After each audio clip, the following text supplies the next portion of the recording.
Utakuwa na nembo ya kipepo, unasema una Mungu. Mungu ni wengi, kuna miungu, sio yule Mungu wa Israeli. Mnanisikia?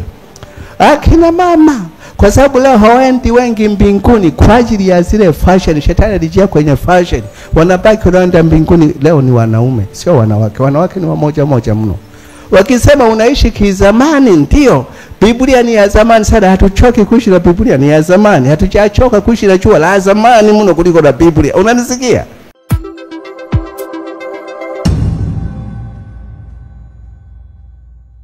Unanisikia? Ila sasa usiwe na nembo ya pepo. Sikiliza sasa. Kwa nini tunaongea mambo hata ya nywele? Amerika kuna nchi inaitwa Jamaica. Jamaica iko katikati. Huko kaskazini ni Marekani, Canada na Argentina, ziko huko kaskazini. Kusini huko ni Brazil na Argentina na mataifa mengine. Hapa katikati vinavyounganisha kuna vinchi, kuna nyingine inaitwa Jamaica. Sasa kuna dhehebu linaitwa Rastafari. Unaosikia Rastafari wapo hapa mpaka na Mwanza. Makao yao makuu ni Jamaica. Mungu wao anaitwa Rastafari. Unanisikia?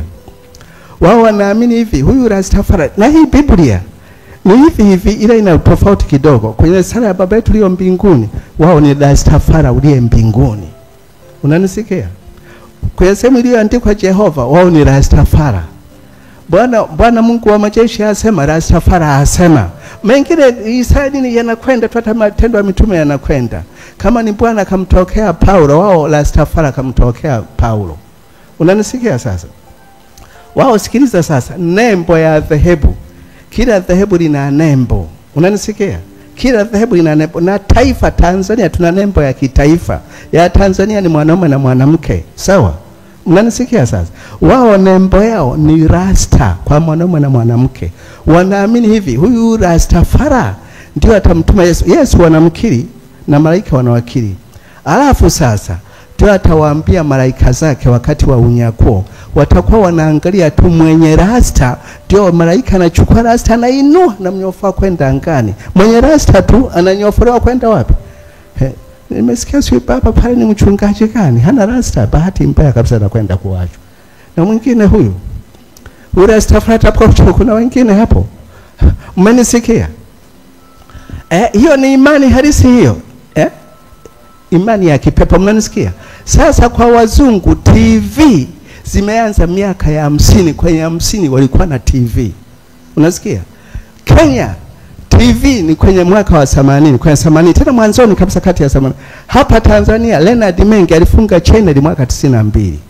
Sasa walipokuwa wakijitangaza wao dhehebu lao, kama sisi kuna matangazo, si mnaona TV leo ni nyingi tu, watu wanajitangaza kwamba dhehebu letu ni mtu ana rasta. Watu walipoona wakajua ni fashion mpya. Kumbe wanatangaza nembo ya dhehebu lao. Ndio rasta zikaanza kuenea kama fashion. Ukiweka rasta ya nyuzi, wewe ni wa Rastafari, hata kama utaenda kwa ruka. Mnanielewa? Mnanielewa? Kusuka kumekatazwa kwenye Biblia. Kwa sababu kwenye bustani ya Eden tulisikia ile jana kwamba shetani alimpa mashaka Adam, alimpa shaka Eva. Asijiona kwamba ameumbwa kwa kufanana na Mungu, lakini ameumbwa kwa mfano wa nani? Wa Mungu. Mnanisikia? Watu wa Mungu, likitokea janga ni hupati ukombozi wote. Neema ipo duniani, haiko mbinguni. Usivae wigi. Unasikia? Usivae nini? Wigi. Unanisikia? Mapambo yamekatazwa mno kwenye Biblia. Unanisikia? Usiloli nywele wala kukarikiti. Usipake piko wala dawa nyeusi. Unanisikia? Usiweke rangi kwenye makucha wala mwingine unakuta mama ameweka makucha ya nyau. Nyau ndio aliumbwa na makucha marefu, sio wewe. Makucha kwanza ni uchafu. Mnanisikia watu wa Mungu? Ngoja niongee kitu kingine, msikasirike tu, tunajifunza. Maana leo elimu sana ya kibiblia ni sio pana sana. Sasa tufanye mkutano uliochangamka nje. Tukahubiri nje, watu wakusanyike wengi kwenye mkutano. Watakaoangushwa na mapepo sana wengi ni watu gani? Wanawake na wanaume. Wamo ila sana ni wanawake. Kwa nini hasa wanawake wanaangushwa sana mapepo? Sikiliza sasa. Mnanisikia? wanawake mara nyingi yale mafuta makali, lotion, perfume kali, tena kama perfume kabisa, yale manukato makubwa makali hayo. Wewe chukua asali, nenda nje na asali kwa uwazi kwa muda, unanisikia? Ukikaa nje na asali, matokeo yake watakuja wadudu gani? Wanafuata nini? Asali, ile harufu ya asali. Sasa manukato makali ni hivi, mwanadamu huwa na asili ya harufu. Tena usipooga ndio kabisa, unanisikia? Sasa wazungu ile ngozi yao nyeupe ndio ina harufu kali kuliko sisi. Una taarifa hiyo? Sasa kwa mapepo ndio yana harufu mbaya sana kwa ajili ya ile laana. Wakati mwingine unaweza ukawa tu sehemu ya wazi ukasikia kama mzoga unanuka. Ukaangalia kuna mzoga kani, kumbe kuna pepo pale. Wakati mwingine unaweza ukakuta manukato makali lakini humoni mtu, kumbe lipo pepo nimejipaka manukato. Unanisikia? Sasa mapepo kwa sababu yana harufu kali sana, ndio asili yake inatengeneza manukato makali ili kufunika ile harufu. Kama sisi tunavyojipaka mafuta. Usipojipaka mafuta una harufu ya jasho. Sisi tunajua ile. Unanisikia? Sasa yale mafuta, ile harufu kali ndio yanajua ni kitu chao, kama nyuki kwenye asali. Ndio asili ya wanawake wengi kuangushwa na nini? Na mapepo. Kwa hiyo akina mama, mnasikia? Ile sabuni kali sana, achana nayo. Hujasoma kwenye Biblia Korinto ya kwanza sura ya 6 na Korinto ya kwanza sura ya 10 kwamba sio kila kitu kiuzwacho kifaacho ama kinajenga? Hamjaelewa hilo? Na yale perfume makali, achana nayo ili uwe mbali na mapepo. Kuomba kwako, la sivyo utakuwa unakaa na shida la mapepo mara kwa mara. Akina mama, misuko yote na nguo fupi na mipasuo, vinginevyo mtajieleza. Ni hivi, mavazi yanamtambulisha mtu na kumheshimisha mtu na kujulikana mtu ni wa aina gani. Mavazi yamesomwa humu mpaka mavazi ya kuhani kwenye Biblia. Kama ni mwanafunzi wa chekechea utamjua kutokana na mavazi yake, ila hutajua kwamba huyu ni wa chekechea. Wako wanasale. Kama wa msingi wanasale. Unanisikia? Polisi wanasale, utajua huyu ni polisi, huyu ni trafiki, sale zao. Hospitalini utajua mavazi ya hospitali ni sale ya dunia nzima ya kimataifa, wanasale moja tu na nembo moja. Hospitali zote utajua huyu ni mfanyakazi wa hospitalini. Mapilot wanaoendesha ndege ni sale ya kimataifa kwamba huyu ni pilot. Unanielewa? Sasa na mavazi yako utajua wewe ni wa namna gani. Hata kama utasema mimi ni mke wa askofu, mimi ndio askofu mkuu wa namna gani, utaangalia sasa huyu ni kahaba. Hujasoma kwenye Mwanzo yule Yuda mtoto wa Israeli alitembea na mkamwana akijua ni nani? Ni mavazi. Si alivaa mavazi ya kikama, mnanisikia? Utakuwa na nembo ya kipepo, unasema una Mungu. Mungu ni wengi, kuna miungu. Sio yule Mungu wa Israeli. Mnanisikia? Akina mama, kwa sababu leo hawaendi wengi mbinguni kwa ajili ya zile fashion. Shetani alijia kwenye fashion. Wanabaki wanaenda mbinguni leo ni wanaume, sio wanawake. Wanawake ni wamoja moja mno. Wakisema unaishi kizamani, ndio.